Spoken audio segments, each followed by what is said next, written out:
1784 का Pitt's India act regulating act 1773 की कमियों को दूर करने के लिए ब्रिटिश संसद ने एक संशोधन अधिनियम 1781 में पारित किया, जिसे एक्ट ऑफ सेटलमेंट के नाम से भी जाना जाता है।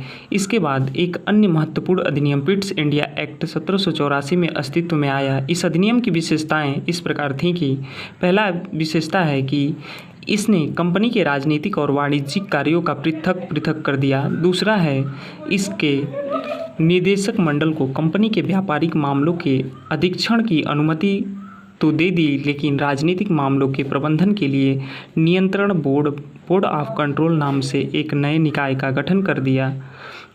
इस प्रकार द्वैध शासन की व्यवस्था का आरंभ किया गया।